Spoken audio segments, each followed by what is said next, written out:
have Mr. David Jagir and Mr. Tommy Pierce with the organization Neighborhood Nexus.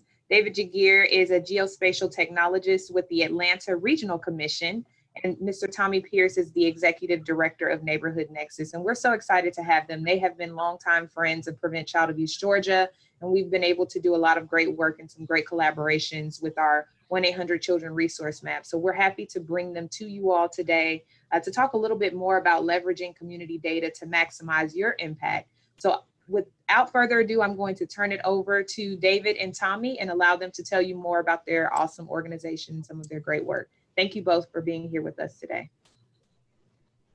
Yeah, thanks for having us.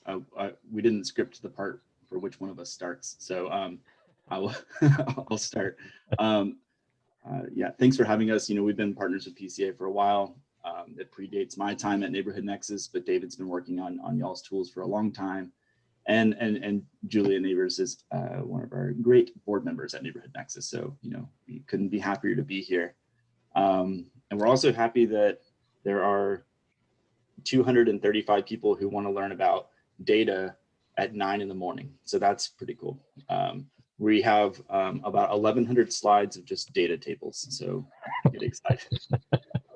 That's not true at all. Okay. Yeah, leveraging community data to maximize your impact. We've got some objectives that will kind of let you know what we're going to tell you first, but first we're going to introduce ourselves. Oh, I can't change the slides. David, can you change the slide? Sure can. So first I'll tell you about Neighborhood Nexus, right? So, Neighborhood Nexus is an organization that really supports Georgia's mission-driven organizations with community data. So helping think through, you know, or understanding what the community issues are, adding some analytical, you know, support to decision-making, storytelling, and really just trying to make sure that our leaders across the state are making more informed decisions to really support our community. So in a nutshell, that's aligning your services to community needs with hopefully stress-free data. Data is not really stress-free, but we're trying to reduce that as much as possible. David, can you switch the slide? Okay, so Neighborhood Nexus is a collaborative. So locally, you know, we are physically housed and under typical circumstances, physically housed at the research team at the Atlanta Regional Commission. I sit next to David every day when we're not in a pandemic. Our fiscal agent is the Community Foundation for Greater Atlanta. So we're very closely tied to those two organizations. And our other two core partners are the Metro Atlanta Chamber and the United Way. And so that kind of puts us at truly at the nexus of business and human services, philanthropy, and regional planning and decision making. And then we also are the local representative and the only one in Georgia for the National Neighborhood Indicators Partnership, which is based out of the Urban Institute. And so, you know, when we talk about data or we talk about ways to support decision making or human services, we're actually, it's not just us making it up. We talk a lot to our national partners around the country, and there's about 40 cities or so represented in, and you know, through the pandemic, we have weekly calls to figure out, well, what does your community need right now data-wise, or what kind of programs or support are you providing, and learning from each other all the time. So that makes us stronger as an entity. When we don't leverage community data, right, so this is just building the case, we easily end up with unfilled service gaps. You know, what we're really trying to do is find these large disparities and close those, right? And if we are not using data to do that, we really risk leaving gaps, which are not just gaps, right? These are families that don't have access to the services or you know, the things that they need that we could provide. We also risk wasting critical community resources, right? There's only a finite amount of funding, as I think probably all of you are pretty well aware of. If we aren't leveraging that to its maximum, then we're not going to have that impact or effectiveness. But we also want to make sure that funders understand what we're doing and that we're putting all of that money to the best use possible. We'll talk more about this, but this is sort of my typical commercial for Neighborhood Nexus. And we solve these issues or minimize these risks by helping organizations to ask the right questions, use the best data, tell compelling stories, and make informed decisions. And so these 4 pieces are the core of our work, and I'll talk more about them later. We do all of this through 3 main programs. I think we've got a couple more programs that y'all might see soon that are kind of born over the last few weeks, couple months. The first is comprehensive access. So I know this sounds like a commercial, but we're not actually selling this. We take community data from the census and from Department of Public Health, Department of Education, just from dozens of sources that tell us about our communities, and we put them all in one place, all in one platform that you can either make your own maps, export the data in tables, you can make scatter plot, whatever you want. And we also have a blog, and we have COVID resources. We have all of this, and it's always free all the time. That's kind of our core service.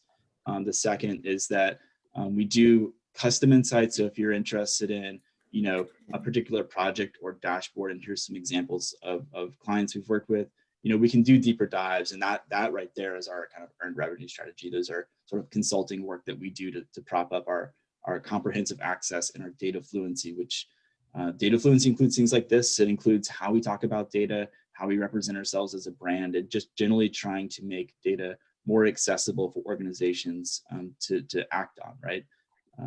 I'll talk again a little more about that later. I'm going to kick it over to David now. Thank you, Tommy. I'm just going to give a little background about my time at ARC.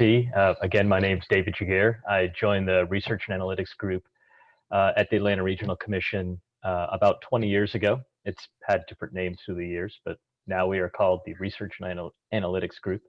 My background is in GIS and cartography, and we work with a small team that manages, develops, supports ARC's geospatial software and applications. The PCA map that we will show is one of those applications.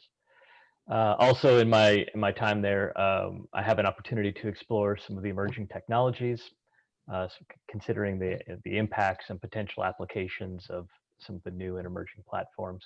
So that's pretty exciting. We get to dig into things like extended reality and machine learning, just to see how we may be able to apply those for our agency and for the region. And my involvement with the Prevent Child Abuse Georgia group and the 1-800-Children web mapping project began about 5 years ago.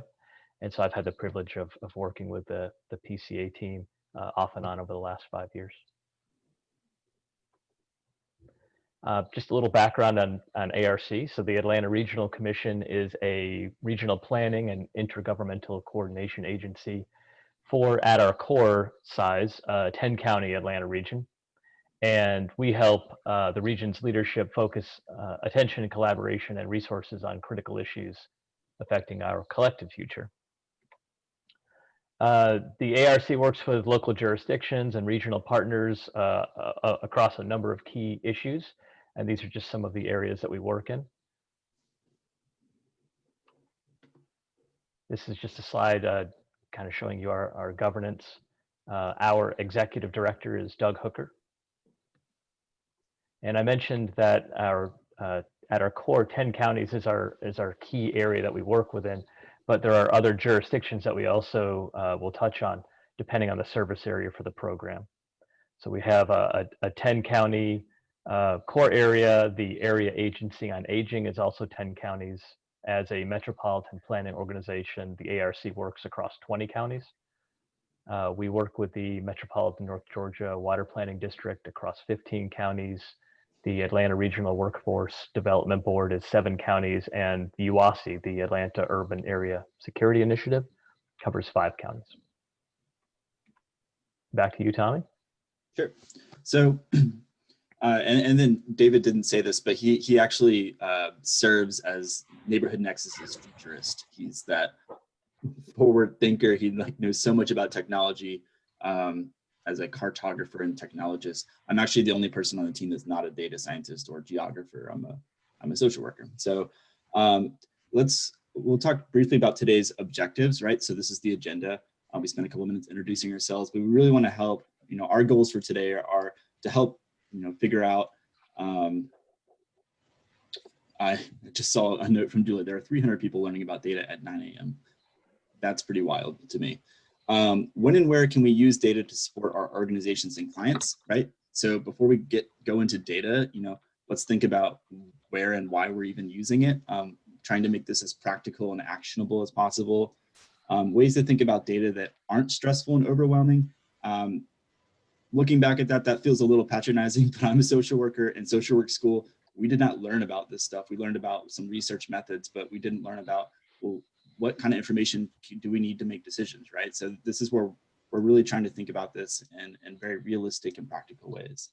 Then we're gonna have a few minutes for Q&A. I am very much not good at looking at the chat and Q&A while talking, but I think Naisha and Jill are gonna help kind of curate some of the questions from the first half, which is more about maybe the theory. The second half, it will then be where can we find good data, and what features might we be able to create. And there's only I think 1 or 2 slides on that last one, but we really want to also provide tools so that you can go and find that data pretty quickly. And then we'll do another brief Q&A at the end, or however much time we have. We hope that's what you're here for. So let's talk about data and how it can help maximize our impact. Go ahead. Okay, so right now, and I want to talk about data in general, not just right now, but right now we're experiencing COVID-19, a really extreme economic crisis. May 8th was the worst day in economic history in the US, and that combining with this racial equity movement, right? So we have sort of this opportunity. Racial equity is not new, or inequity is not new. We're newly willing to address it. And so this is kind of 3 crises or opportunities, I think it's both at the same time, to really address some critical issues, and data has become this really critical resource. We think it's been can I speak louder? Yes, I can. I'll get closer to my computer. Data has become a really critical resource and really critical component of our infrastructure and decision-making processes. Can you switch the slide? At the same time, the World Health Organization has added another crisis. They've named this an infodemic. That's when there's such an excessive amount of information that it actually makes it really difficult to make good decisions. There's a video here. I'm not going to show it, but if y'all get the slides later, it's a pretty good 3-minute video. But really what the points are, whether true or false, information spreads faster than disease. And so we have to be careful about what we're reading or what we're using. We want to make sure that we're using good information to make decisions, the best data available. At the same time, I actually would say that we've been in an infodemic for at least a decade with social media, with everything. This is not new. So this is maybe a new name for something, right? Having this overwhelming amount of information available. But that's actually been true for quite a while now. So how do we parse that down into something usable? Next slide, please. So at Neighborhood Nexus and ARC, I'm sure, we believe community data is a protective factor in times of crisis, right? So if you imagine how many, if organizations had been using community data a little more to kind of understand the ongoing needs in a very specific way of their constituents and beneficiaries of their programs, can you imagine how more quickly we could respond, right? The next button. I shouldn't have added so many effects if David's driving. So nonprofits really need to be prepared to make quick decisions. I think of the YMCA, they were probably the first ones in Atlanta to pivot, and they shut down all of their centers and they changed everything into food distribution sites and free childcare for healthcare workers. They did that immediately. They were the first ones to really make that change. They're really ahead of the curve. We also know that they're using lots of data to understand the different contexts of each of their 30 or so sites around the region. And these are the folks that are really trying to use data effectively, not too much, but just enough data to understand what's coming and then how we can shift to really adapt to meet the needs of our people. And then beyond organizations, for most of the families we serve, these crises are happening every day. And the pandemic is really just making things worse, right? When we talk about the economics of the recovery, we're typically talking about a K-shaped recovery, right? So people who are doing well, people who can have professional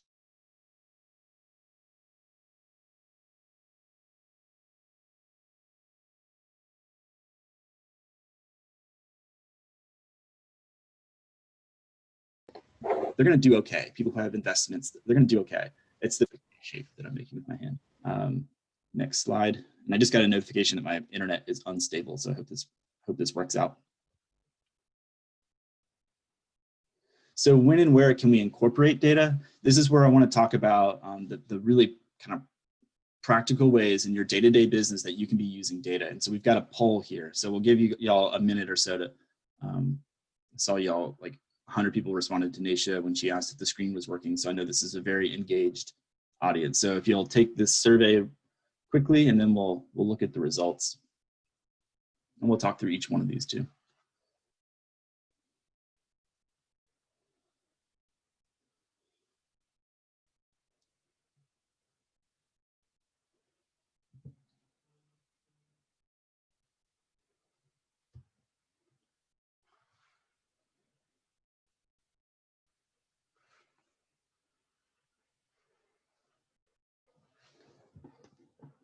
All right, so here are the results.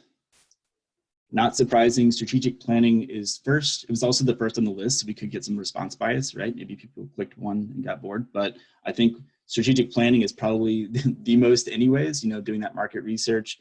Program design and evaluation make a lot of sense. You can't do evaluation without data in a serious way, I hope. Also, that's probably skewed because not everyone does evaluation. You know, that takes a lot of time and bandwidth. Yeah, this is great. Actually, I'm going to screen capture this for myself. And then other. A bunch of people chose other. In the chat, write what that means for you. I saw one person wrote recruitment, but I'm kind of interested to see what that is, what that looks like. Next slide, please. So in 2014, the Community Foundation commissioned a study, and this was a follow-up to a 2011 study that surveyed 232 organizations, and that's actually surveyed more than that, but those are the ones that responded completely, to figure out, it was really about strategic planning, right? So what kind of practices or processes or components are in your strategic plan, and then trying to figure out what was the most effective, so what had good outcomes. A piece of that study was asking about third-party data or community data. So do you use census data or public health data in your planning processes? And the results of that, just looking at that one component, people who used lots of data actually experienced more growth over a 5-year time in the scale. So the size of their budget and organization, the reach, the number of people they're able to serve, their influence, so that's in across the sector in general, and then their impact. So the actual having a really great effect and outcomes in the community. So I hope that is compelling enough. I've got a link at the bottom, that links to that study, and full disclosure, I was the researcher that did it when I worked at Georgia Center for Nonprofits. Next slide, please. So I'm going to talk for just a couple of seconds about each one of those topics you saw in the poll. Strategic planning, program design, and marketing are all probably going to look a little bit similar in what you do, and they're just different applications for kind of the same market research or market analysis. So in strategic planning, when you start up, right, so you're thinking about 3 to 5 years from now, what are our goals of the organization? What do we want to accomplish in the next 3 to 5 years that maybe are above and beyond what we've typically done? You know, we don't want to replicate what we're doing, and I also don't need to go too much into what strategic planning is. But the first part of that is a landscape analysis, right? So you might do your SWOT analysis: strengths, weaknesses, opportunities, and threats. And a lot of that is just talking to leaders, talking to your board members, talking to your constituents. But you also really want to look at community data to understand what are the needs, what's changing in the community, whether that's demographics or household economics. A lot of the things you can do from the census, and from for y'all probably looking at Department of Public Health's OASIS system, and looking at different indicators to figure out where are we headed. You know, do we provide a specific service that maybe needs to be in this other county now? Maybe you know, over the last 20 years, we know poverty has gone to the suburbs, right? So we need to figure out how are we creating interventions to address that. You know, that's just a very general example. With program design, it's kind of the same thing, right? If we're going to either design a new program or tweak our current programs, we want to understand where that need is, right? So we can look at that.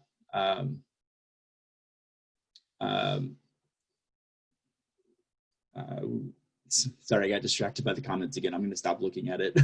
But if you provide a specific service, you want to know where that will be most effective or where that need is greatest. Similarly, if you serve a specific community, you really want to know what services are needed there. And so that's how you can think about program design. And with marketing, again, SWOT is strengths, weaknesses, opportunities, and threats, Nicole. It's SWOT.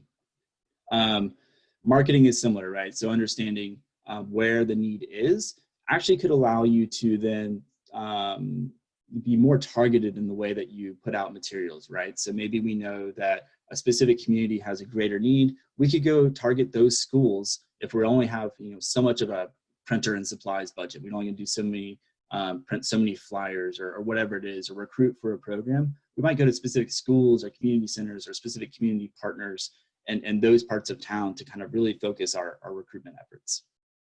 Evaluation is similar, right? A lot of what you do in evaluation is looking at your own program data. And sometimes that really only tells you about efficiencies. So are we actually doing what we said we would do? But you can also use community data to try to assess impact over time in the community. Are our indicators changing? And how much do we think that we are contributing to that? Organizational structure, I think, is extremely important. So understanding the community that you serve and what your constituents look like, you want to make sure that your board of directors reflects that so that you are making decisions that are informed by those that you're served and reflective of those that you're serving. And then lastly, fundraising, right, which is maybe top of most people's minds most of the time. Building a good case is going to take data, right? It's telling a good story, a compelling argument for why you should be invested in. And you're going to need both anecdotal stories, you're going to need to understand outcomes, but really knowing your market is going to be what sells that.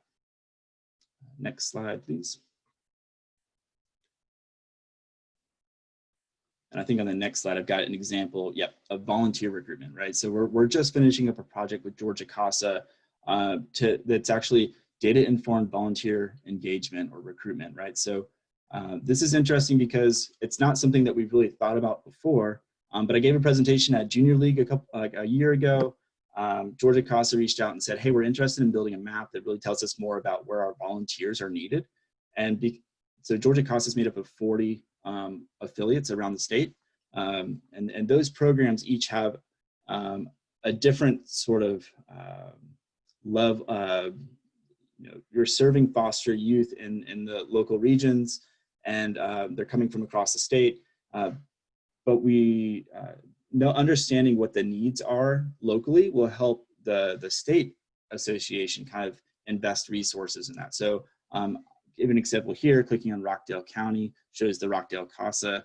Based on the number of children in foster care and the number of volunteers they already have, we can calculate that, we really need 7 volunteers right now. Now we've actually updated this recently, so the numbers might not be exact before we release it, but what we're looking at is we need around 10 volunteers versus this area that needs a few others. And we try to make it very action-oriented by adding in a phone number and the website where you can immediately go and sign up. So these are sort of the more interesting ways that we can use data to solve problems and actively recruit and plan for the future. Easier ways to think about data. So just a few tips of the trade. Use data as a flashlight. Data it helps you find those shiny objects. It'll point you in the right direction. And I'm going to mix all these together, but essentially, once you use data to kind of understand what direction you need to be going, or you find a particular issue that you should go after, that's when you go and talk to people. So don't ever forget to talk to people. We can't use data, census data, to answer every question. We can use it to kind of narrow down what we're trying to solve or focus in on a few priorities, but then you should always go talk to other leaders or partners or people in the community, understanding that lived experience is expertise too. I'm sure all of y'all know that from talking to the youth and families that you serve. The 20/80 rule, that's something I picked up from Bridgespan Consulting out of Boston a few years ago, and it was great advice. I had this kind of tendency to go look at all the data, and then you get stuck in this sort of analysis paralysis, right? There's so much analysis to do, so much numbers that you can't make any decision. It's kind of like a personal infodemic. But thinking about with 20% of the information, you can usually get about 80% of the answer. That's sort of the same like flashlight methodology or motive. So using just like what looking at that volunteer map, for instance, you don't need to know what all the numbers are, but you can kind of see it on a heat map what the trend or the pattern is, and we might know what to click on next. And then when you're telling a story, there should be no numbers without narrative, no narrative without numbers. So always try to combine numbers and narratives and pictures of happy children when you can, and this will be more compelling and actually help people understand what you're trying to tell. Our methodology to that is on the next slide. We try to keep it really simple, right? So ask the right questions, use the best data, tell compelling stories, and make informed decisions. That is our method to everything. And I'll start actually with the second one, because I think that's where most people actually sort of come to us, right? So we had an organization come to us in the fall and they said, hey, we're doing strategic planning. We want to know what data you have. Well, we have like all of the data, right? So that's not the starting point. The starting point is asking the right questions. And to figure out what the right question is, you typically need to think about what decisions are you trying to make? What are the outcomes that your organization are trying to have?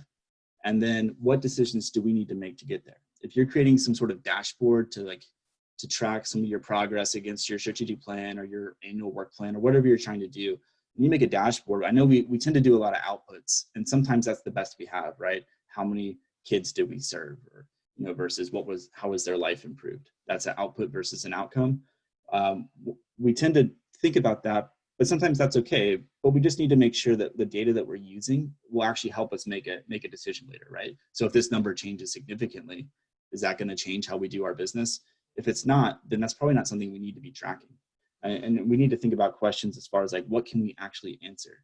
Sometimes we get really specific questions that maybe data doesn't really exist for that. Maybe some sort of proxy measure exists, and then sometimes we get really vague questions, right? So like, what should our next program be? Well, you're probably going to need a little more specific question or a series of questions that you can answer with data and information. So use the best data is the second piece there. That has to do with making sure you're using reliable sources, we're going to talk a little bit more about that in the second part of our thing. Telling a compelling story is really, you could find amazing data, but you're not necessarily going to just like show a table to someone and say, this is what we should do, right? You got to figure out what's the insight, what's this story, what's this telling us? And then thinking about maybe there's a big number, right? So what's the actual story here and how can I communicate this effectively? And then lastly, make your decision, right? Make an informed decision based on that data. And that might be advocating for something based on that data. It could be making a programmatic or operational decision. And what we're really trying to do here is Neighborhood Nexus, at least, we're trying to get enough organizations to think this way so that we have changed this culture of how we make decisions as a sector. Next slide. Cool. So this is going to be, we've got maybe 5 minutes or so. I don't know how long I took on that, but we've got a few minutes to kind of answer any questions that popped up in the chat. Awesome. Thank you so much for that, Tommy. I think we're all learning so much just from that conversation. And thank you as well, David. We had a few great questions pop up in the chat box, and I know you all have been responding to them as we go. But the first one I think I wanted to ask is just if you all could elaborate briefly on the importance of this type of work and data, especially as it relates to child abuse prevention. A lot of our participants today are within the child maltreatment prevention field, and I think sometimes we need help, especially when we use the terms data and geospatial and things like that. Sometimes we get lost in the terminology. So if you all could just bring it back to why it's so essential to child abuse prevention. Sure. So we actually have right after this a couple of slides on. So before this, right, a couple weeks ago, I called a friend that works at a domestic violence shelter in Macon, and I know that's a little different, but overlaps this field, right? And I was like, how are you using data? And what would you kind of want to learn about? And, she described the different indicators and helped me understand that for them in particular, understanding where abuse might happen or has higher prevalence can actually help them target where they do their programs on building healthy relationships and those types of programming. So for them, it's really like a marketing piece. Now to do that, like and I've got a couple slides later, but I went to the CDC and looked at risk factors for child abuse and neglect. And, you know, not all of those we're going to have like very clear data for. Some of them are just things that we should be aware of and we can track in our case management systems. But some of them we actually have pretty solid community data for through Department of Public Health's OASIS system, or in our system at Neighborhood Nexus. And you can actually map these things out. You put them in a map and you kind of look at the patterns and you can figure out, okay, I think this might be a hot spot here. Let's go talk to some local organizations or some people that maybe we've served there, or maybe a board member has a connection, and figure out, is that right? And then also, how can we, you know, customize or enhance our programs for that particular community? That's one example. Oh, go ahead. Sorry. Just agreeing. No, I just trailed off. I that was the end. Got it. And I think we see it even within the 1-800-Children resource map. We understand that a risk factor for child abuse and neglect is just resource poor communities. So ensuring that we can provide and enhance the resources and make sure that our families are aware and our providers are aware of resources within their community is certainly helpful when we're thinking about child abuse prevention. And I know you all will go over all of that later today. We did have another question about the CASA resource that you all are developing, and someone wanted to know when that will be available publicly. Yeah, so that's probably up to Jen, but Jen King at CASA. But we're kind of refining that thing to make sure that that everything's kind of accurate, and we got the latest information from DFACS, but it's pretty much good to go. We're also building out some other tools for sort of, you know, that one's kind of built for public consumption for potential volunteers that might come to the website and say, I live in Gwinnett and it looks like Gwinnett has higher need for volunteers. I should click this link. The other cool thing is showing that, like, if you need 10 volunteers, and I'm kind of thinking about it, I'm like, oh, I could solve 10% of that need, right? I can be one of those 10 that they need and fill that gap. I would say in the next few weeks, we're also building some tools for their internal folks to make some specific decisions as well. Awesome. Thank you for that. I just saw another question come in, but I think it's probably going to be up to them to communicate it with the national thing. We could build, you know, sure, these are things that are scalable, right? We could build a national one. Absolutely. And then I guess quickly, this is for both you and David. Sometimes the term data can be a little intimidating, especially for our folks who work directly with families. And I love how you said that lived experiences are expertise as well. So could you talk a little bit about how one can orient themselves or orient their approach to data collection, and how they can sort of best approach it? I guess, what is that first step when you're sort of approaching data analysis? I can answer it, but I won't. David, are you? Sure, I'll weigh in on it a little bit. We kind of have, I guess, a different perspective on it. I tend to be on the kind of collection side, or the maybe application building side for this. And it helps me personally to work with Tommy and to work with a few of my colleagues to, let's see, how do I say this? To humanize the way that I'm asking for it. So I tend to have this very direct, you know, I want A, B, and C from someone, or we're collecting it. And as Tommy said, it's all of this, there's a story behind all of it. And it's easy sometimes to kind of get stuck on the numbers associated with it, and not the fact that there are people associated with every one of those figures. So personally, I like to work with a couple other folks that have a completely different perspective on that, and it helps me kind of understand how I should be asking those questions. Tommy, with his social working background, has helped me quite a bit to I don't, maybe empathize is maybe too strong a word, but just to understand how I should be maybe asking those questions a little differently. And then also just reminding me that that there are, you know, stories behind every one of those data points.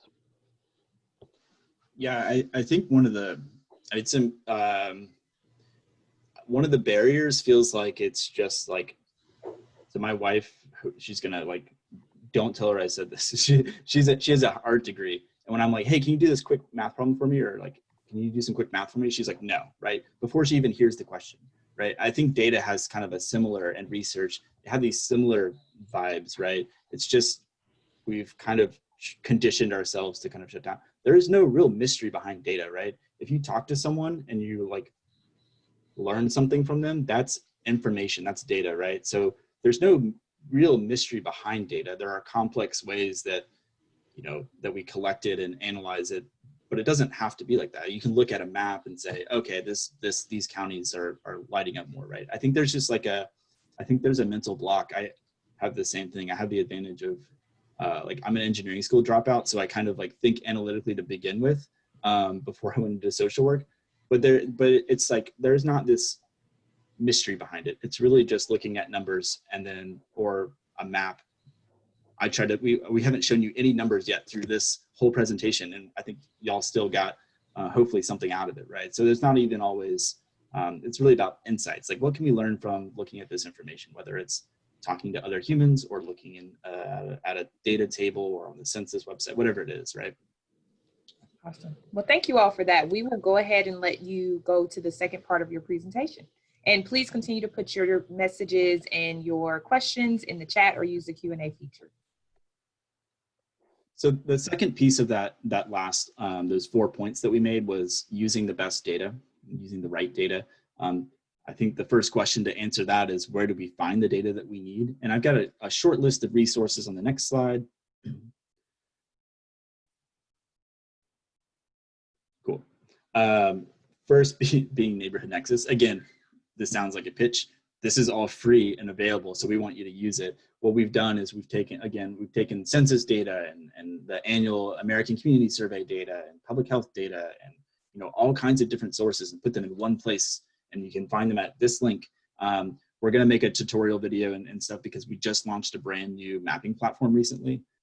Second, this 1-800-CHILDREN resource map, that's PCA's tool that, you know, if you're a case manager or really doing anything with families and you are trying to solve a problem or help them, this will tell you what is around you, right? There's I think 3,000 resources in this map. And again, that's not looking at heat maps or anything. It's literally just what other organizations exist that can help me solve this family's problems. Kids Count Data Center has some pretty amazing tools and resources there. A lot of them are going to be very specific to the questions y'all are trying to answer. Same with Georgia DPH. So the OASIS system, you can make maps, you can export data, you can make different visualizations with the tools that they have available. And this is the Department of Public Health. GEARS, which is really around early education. They have a readiness radar. It tells you a lot of information about, they have an index tool that tells you sort of where there might be higher needs for early education or related services. That can be really helpful. Get Georgia Reading Campaign has some similar tools focused on children and building capacity and getting them set for their life, essentially. I'm going to walk through a couple just screenshots. I'm not doing a live demo. David's going to do more of a demonstration of the 1-800-CHILDREN tool, but I'm going to show you around our website a little bit. Back in May and June, I rewrote and I kind of restructured our whole website. So it looks like this now. If you've been there previously, you saw that there was just maybe like way too much. This is most of our homepage on here. We're just trying to align your services to the community needs, the communities that you serve, with as stress-free data as possible. We have COVID resources. We've got a little line that the same thing, and then links to our tools. And at the top, you've got maps and data. And within there, you can like build your own maps, export data. We have dashboards that make it a little easier. And then I think on the next slide, okay, this is our COVID tools. We have a whole suite of just interactive maps and tools that can help you make decisions through the pandemic. And then the next slide is our blog. So if you're interested in, well, I know y'all are interested in children because that's why we're here. You can do a search in here, and we've got blogs on, you know, right now, like looking at multi-generational families. So how many households are there that have, you know, children, parents, and grandparents or more? They have particular risks with transmission of COVID-19. We have maps on that just recently, right? So you can look at different types of disparities, different demographic, and kind of whatever you're interested in. With the blog, we've already done a lot of that analysis for you, and it might give you a good starting point for if you're going to go make a map, figuring out what questions you're really trying to ask. And then finally, as I mentioned, we just launched our brand new mapping and data platform. And again, I can do a live demo for anyone, or if anyone wants to shoot me an email and ask more, happy to answer any questions about this. I'm going to make an overview video soon that'll be linked within the tool. But if you go to the website, you can make like this, a map of the state. You can do it, if you're in Atlanta, we go down to census tracts, neighborhoods, NPUs, the neighborhood planning units. Outside of Atlanta, we have census tracts, zip codes, counties, cities, different jurisdictions for political leaders if you're trying to do some advocacy work at the state house or for US representatives. And you can add just, you can choose from 2,500 different indicators, which is, again, that's too much. But if you search for like 20-18% poverty or 18 to, under 18 in poverty, whatever you're kind of interested in, you can search those here.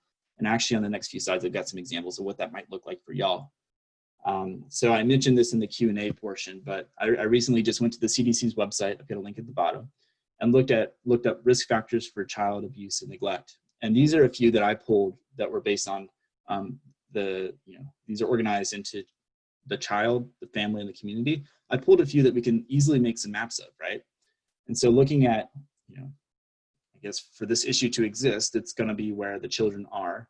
So here's a quick map by census tract and just the 10-county region, just because that was a little easier to show instead of the whole state. Children under 5, you can see that this is kind of in the exurb. So on the perimeter of Gwinnett, South Fulton, and South DeKalb, we've got more children than other areas. Next. This is looking at children with disabilities. One of the risk factors is the more complicated it is to raise a child, the more likely abuse and neglect are. So we can look at children with disabilities here. It actually, and this is the number, and it actually matches with where there are more children, right? It's kind of what you would expect.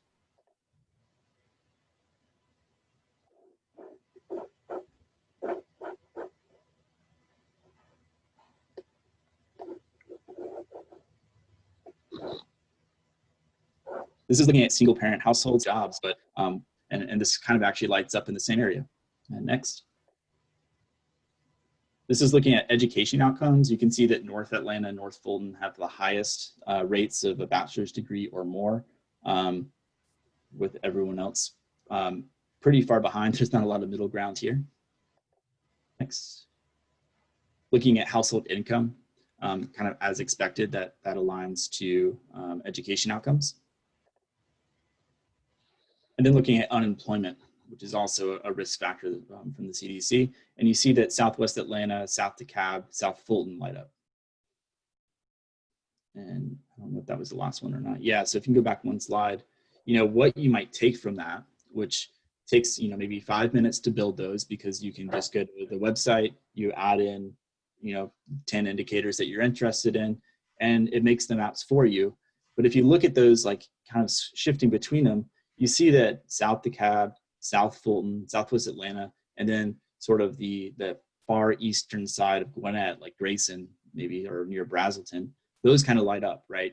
And so just from that sort of, when we talk about 20% of the research gets you 80% of the answer, that might give me some indication that maybe I should go talk to other organizations out there, or look at some more in-depth data or detailed data to figure out, is it really the case that there's more cases out here? Maybe I talk to the court system and see what they're dealing with and figure out how we can help them. And I also know that I'm oversimplifying probably most of what y'all are doing, because it's so complex and there's so many systems involved. But that's kind of like a quick overview of how we might approach this. So I think we're kicking it back over to David here. Yeah, thanks, Tommy. Yeah, so I would like to just take a few minutes to show you several of the features of the Prevent Child Abuse Georgia, the 1-800-Children web map. We've talked about, we mentioned it a couple times during our presentation so far.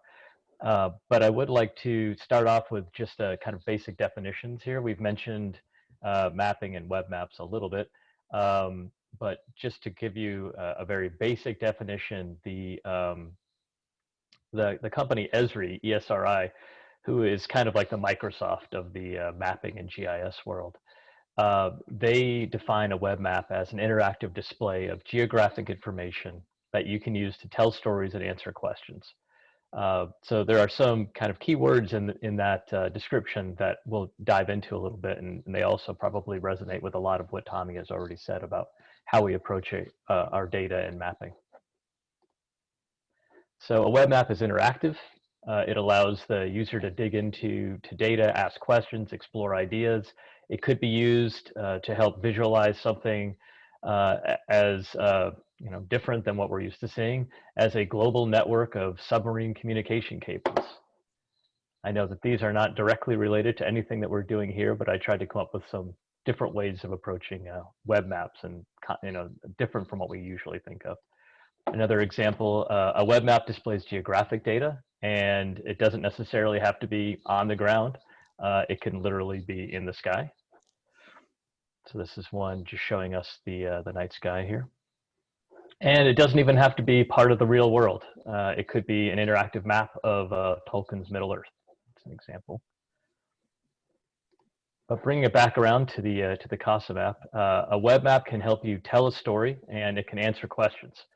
And that's what Tommy demonstrated a little earlier. We're going to look now at the Prevent Child Abuse Georgia resource map. And this is a project that I've worked on, I mentioned, for about 5 years on and off. And there are several ways that clients interact with the resource map. A client may visit the map directly. A professional may work with a client to find resources. Clients and professionals may contact the helpline seeking services, where a resource navigator provides the information over the phone. We're just going to take a look at some of the features of the map. And there's the website, the link rather. Let's see. Jill, if you're able to pop that in, I suspect most people are familiar with it, but if not, if you could include that in the chat. So when you first visit the resource map, you'll see a splash page, gives you a little bit of a description, provides information about the PCA of Georgia and the tools and widgets found in the web mapping application. If you frequently visit the site, you may wish to just turn off the splash page entirely. And you can do that by clicking on the box found in the lower left. And then you can click OK, and that'll dismiss the screen. So before we jump into a use case example of how you can use the map, let's explore the layout and the features available on the map. So the map is divided up into a few key components. The map section contains the navigation tools and search bar on the upper left, and where you can zoom in and zoom out. You can also use your mouse, of course, but you can use the plus and minus buttons to zoom in and zoom out on the map. And the home icon will return the map to the initial zoom level. The crosshair icon, or they also call it the My Location widget, will attempt to zoom and center the map based on your physical location. So if you are on your desktop, it may use your Wi-Fi or IP address. If you're on your mobile device, it would use the built-in GPS to try to find you. The search widget allows the user to search and zoom to locations on the map by using an address or entering a service name. And then the bottom left will show you the scale bar and coordinates. Finally, on the lower right, clicking the small arrow, you'll open up what's called an overview map. It's not exactly necessary in at a state level view like this. You kind of can orient yourself.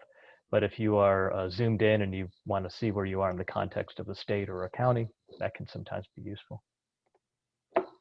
So most importantly, the map provides access to features, feature information through pop-ups.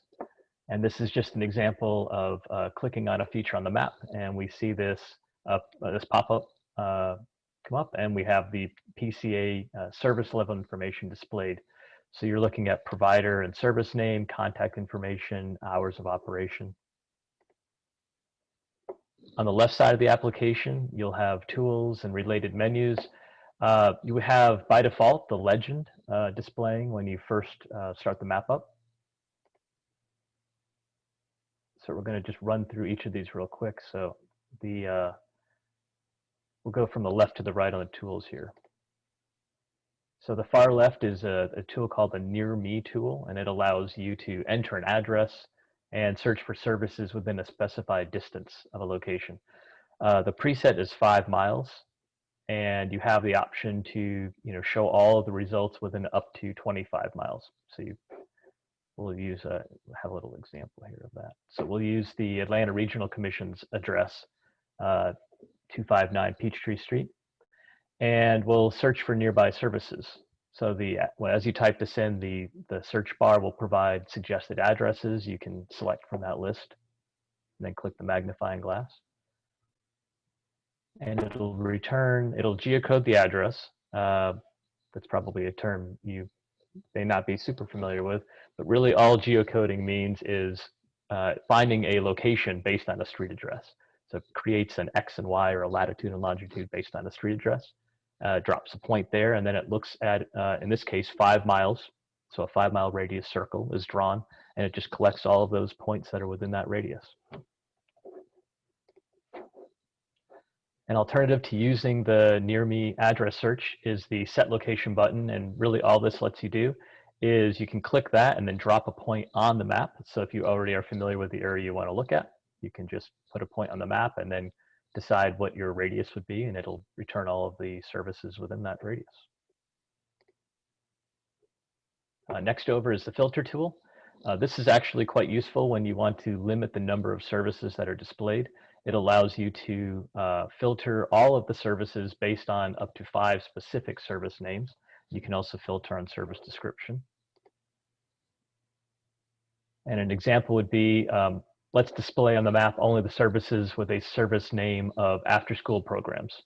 And so we would select that by using the drop-down like this. And then after selecting, we would toggle on the filter on to display only the after-school programs. So that's the little toggle in the kind of upper right window. And when we leave the, so after doing that, you have this subset now displayed on the map. And when we can turn the toggle on and off, but what's handy is that once you've kind of created that selection, you can toggle it on and off, and you can leave it there and go about your research, and then come back and easily toggle it back on. It's still there for you.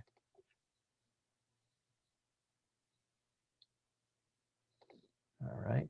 So next over is the Filter Group tool. It's very similar to the Filter tool, but it provides a bit more control over kind of complex filtering. And now we're back to the legend. The legend provides just a quick way to understand the link between the symbology on the map and the corresponding services. And I'll also mention that the legend itself is dynamic, meaning that depending on which layers are active on the map, we'll show a layer list in just a moment. But depending on what you have available there, turned on in the layer list, it will also correspond with the legend. Okay, so the far right of our toolbar there, we have the layer list, and you can control which layers are displayed by clicking the box found to the left of each layer. So turning one off, you just click the box, turns it off, turn it back on. You'll notice that there's 3 layers at the bottom of this layer list, and you'll see that the names are in gray. And this lets the user know that a scale threshold is set for these layers. So what is a scale threshold? It simply means that the layers will not be displayed on a map until the user zooms in more closely. So oftentimes you'll see something like this on a web map, and you'll wonder why you're not seeing them. It's because it's not yet kind of zoomed in far enough. So within the layer list, there is a menu that you can open up, and you have additional options. You can turn all layers on and off, like that. You can expand the layers to see the symbology. So this is much like the legend. You can collapse them back. And to the right of each layer, you'll find individual layer options. So it opens a new menu. You have things like zoom to. You can change the transparency for the layer. You can set visibility ranges, and that goes back to the scale threshold I mentioned before. The level of zoom that the layer will display or turn on and off. You can disable pop-ups if you'd like. And you can change the order in which the layer is listed. So finally, there's the view and attribute table, which is found on the bottom of the map. We're going to look at that in just a moment. And there's also a description that will send you back to the where the layer is originally found on the web map, or on the web. Okay, so the bottom center, you'll notice there's a little up arrow there and a little tab. That actually opens up the attribute table. And you can access that just by clicking that little tab or dragging the tab up. And that will David, open I up. know we're running low on time. I'm sorry to interrupt you, Sure. but I wanted to see if we could jump to a scenario, because I know we have some great questions coming in the chat in the Q&A section about just how to best utilize the map. So if we could maybe jump to a sort of a scenario and then move towards the end, because I know we have some great questions as well. Sorry to interrupt you. No, that's quite all right. Thank you. Absolutely.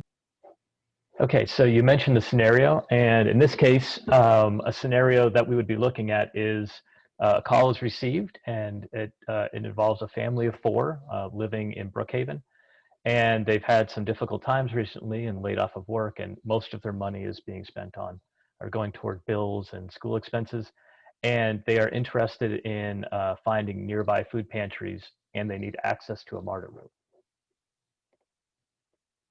So how would we find this information? So we would look at first clicking on the filter tool, and we're going to select food pantry from the show only this service name. And we'll turn on that filter. And now we can see that we only have food pantry shown. And then we're going to use the search bar to enter the address that they had provided us. You'll see that it zooms in on the map to that address point.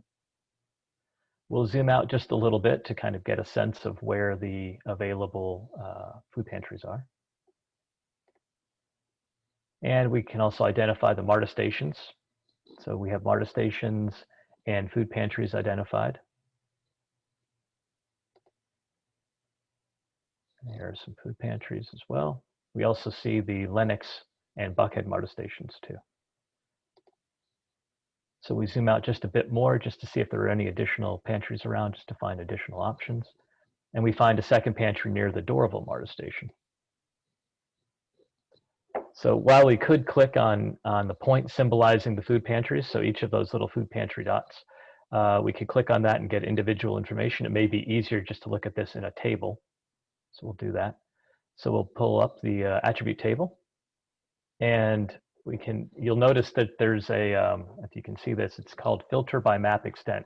And basically all that means is only display in the attribute table, this list of features, only display those that are visible in the map right now. And that's what we're looking at. So it limits the records.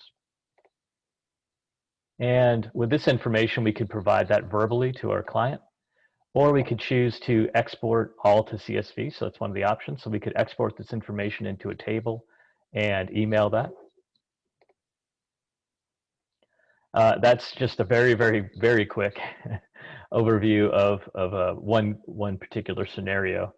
And if there's any questions, feel free to contact me. I'd be happy to walk through another use case. If you have a specific question, I'd be happy to answer those as well.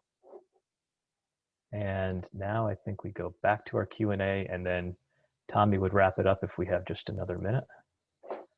Awesome. Thank you, David. I know you had to speed through that, but thank you for that deep dive into the map. I think even for me, after working on it for about 3 years now, I'm still learning something new about it every time you go over it. So thank you for that. And the scenario is certainly helpful to connect us back to the map and connect the issue of child maltreatment and neglect and resource needs back to the importance of data collection and even using mapping to help us solve some of these problems. So we're getting some great feedback in the chat. I hope you all see that. So we had a few more questions that we wanted to ask you all. And one question is, a person asked in the chat, as the data and evaluation person at my organization, how can I advocate for what our data says when the data sometimes doesn't match what direct practice professionals see and believe? So really being able to articulate what some of those needs are, even when maybe others in your organization aren't on board with you. Yeah, that's a tough one, right? So I think what I would try to do is really think through the logic of what your case is, right? So you might have program data that you're looking at that tells you that that conflicts with maybe what the national trend is. I would go maybe talk to some of your folks that are in your programs and see, hey, does this sound right, or why might this be? And then just try to figure out why that data looks the way it is. You know, maybe it's an anomaly. The last few months is different than the previous years. See if you can find some sort of baseline, right? So was it like this last year? Was it like that the year before that? That way you have something to compare it to. You can figure out if it's new. Maybe something happened in your community that has changed. Maybe there's a new policy, or there's a new I don't even know, like maybe new development, or maybe Pandemic. older, yeah, maybe there's a pandemic, right? So but maybe some old housing was torn down and replaced with businesses or something, right? So maybe something happened in your community that's changing changing what it looks like for your constituents. Maybe you're only serving a certain segment of the population that isn't reflective of the national trend, right? So I think there's a few things that could go on. I would try to figure out why, and then figure out how to communicate that to the leaders. Absolutely. Thank you for that. Also, someone wanted to know if you all could provide an example of the 2080 rule. Okay, yeah, so if you've ever been on Wikipedia, you know that you can usually find the answer you're looking for in about 30 seconds. I think we also know that people tend to spend about 30 hours in Wikipedia finding all kinds of information that is barely relevant to what you first started with. That's my metaphor, right? So, typically in the first paragraph, you can find what you really need. Sometimes you feel like you just need to know why, or a little bit more, and you get pulled in, and then you come up for air a few days later, and you're like, actually knew the answer in the first 30 seconds. I think a lot of times our intuition, we actually know the answer ahead of time. A little bit of data can validate that, or tell us that we're definitely wrong. We need to find out more. But you're going to know 80% of what you need to know, and sometimes that's all you're ever going to get, and sometimes that's enough to make a decision. I heard Padia Mixon from New American Pathways said something like on the fly a few years ago that actually stuck with me for a long time, and it's that if you wait to have all the information to make a decision, you're never going to be there. You may never make the decision, and then the time has passed, right? I will stop rambling. No, that was helpful. Thank you for that. And this was certainly helpful as we continue to use the map. David, I know we had a few questions around scenarios for Macon or Rome, but what are some of your recommendations, I guess, as we have participants on the web call today looking to get acclimated with the map? Do you have any recommendations or quick tips from them that you would like to share? Sure. Well, I guess the first thing I would say is you can't break it. So go have a good time with it. Try to, click every button, see what works, what doesn't, and give me a call. I'd be happy. We can set up just a one-on-one, or if there's a group that would like to run through. I know we've done that several times with your group. If you would like to, run through a one-on-one or a group call, we can do that. And if you have a specific example, we can work through that. We can do that a couple times. We can, generate some slides for you if you need to, go back and train others. So yeah, we're happy to do that. That's probably the quickest answer, is that just give us a call and we can help you through it. Awesome. And we will put the contact information in the chat. And I know they have it on the slide. And we've received a few questions about resources. So the map, of course, as you all know, is only as good as the resources available in it. So we encourage you all to share your resource databases within your counties or your areas with us. We are working diligently as possible to add those resources. We're working with several counties throughout the state of Georgia to get their resource databases uploaded to the map. So we're happy to collaborate with you as well and make sure those resources are represented on our map. So we appreciate you all. I know you had a few more slides you wanted to share and some of your contact information. So we will be happy to go through those as well. Yeah, so I think this is the part where we acknowledge that we aren't experts in your field. We think about data all the time. We also aren't the most inspiring speakers, I think, or we're not motivational speakers, but I think we wanted to leave you with something, hopefully an inspiring thought, right? Thinking about the future that we can potentially solve with technology and data and just being creative. Next slide. And so we're posing a question, not really a conversation question, although you can happy to take emails or whatever thoughts you have, but just want to get people thinking about, given that child abuse and neglect rates are declining, how do we also identify, what are other ways to improve the lives of children? And is it identifying cases earlier, making warmer handoffs, making services more accessible, and thinking about how we can invert the burden that it takes for an individual to navigate our systems? How can we better adapt our systems to them? And what are ways that data can do that? And here's the data behind what I said. This is from Kids Count, which is actually very accessible. So can we streamline referrals through text messages while also maintaining security? Can we coordinate intake processes to limit repetitive recounting of traumatic events? How can we invert the burden from the individual to the system? And how can we use data and technology that probably already exists, we just maybe don't know about, to get there? And so that's kind of our parting thoughts. These are things that we're thinking about. This is how we think about different industries, and we would love to either collaborate or just hear your thoughts. Yeah, if you have any tools to share, if there are some resources that you think are just fantastic and we should be made aware of. We obviously don't know, like Tommy mentioned, the ins and outs of every bit of new technology, and we would love to hear about it. So we're always wanting to learn more about it and understand, particularly from those that are working in these on these issues every day. How are you finding this information? How are you solving these problems? We would love to hear from you. And this is how you can contact us. Awesome. Thank you so much, David and Tommy, for that awesome presentation. We've received feedback in the chat. Fosia, she told us that she's inspired. Someone put in the chat, this is the best presentation yet. So thank you all so much for that. I know our data folks are just on cloud 9 right now. So thank you for sharing all of this useful information. We will put the address where you can visit their website in the chat box. And please get in contact with David or Tommy, as they said, if you have ideas about how your organization can use this type of data mapping or data resources to improve your services within your communities. I'm sure as they indicated, they'll be happy to work with you and collaborate with you. So thank you again for your time. And we are going to put the link to the evaluation in the chat as well. If you would like to receive a certificate, please make sure that you visit the link that Jill is going to put in the chat for us. We're putting the link for the evaluations at the end of this session, so that'll be at 11:30 today. And we'll also be emailing out to everyone, whether you attended one or both sessions, probably by noon today. So look out in your inbox, and if not, 11:30 today. So we're going to take a break until about 10:30, and then we're going to come back with Sandra Alexander and Amber McKean from CDC. They're going to talk about their upcoming guide on child sexual abuse prevention in youth serving organizations. So we'll see you at 10:30. Awesome. Tommy and David, thanks so much. I didn't see any other questions in the chat here, but I'm sure folks will follow up with you as necessary. Great. Thank you. Thank you so much. We're so grateful. Thank you. Thanks for the feedback too. I hope we're not the first session. I hope we're not like the best of all. You're not. This is That's week acceptable. 2. This is week 2. You're doing great. We appreciate it. Take care. Have a great day. Have a good one. Bye-bye.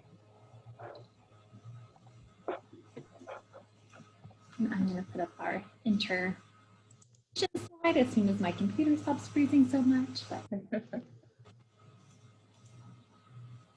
Again, we're taking a break until 10:30. So you have about 20 minutes to go grab a snack or bathroom break and then come back and join us for part 2 of today's session.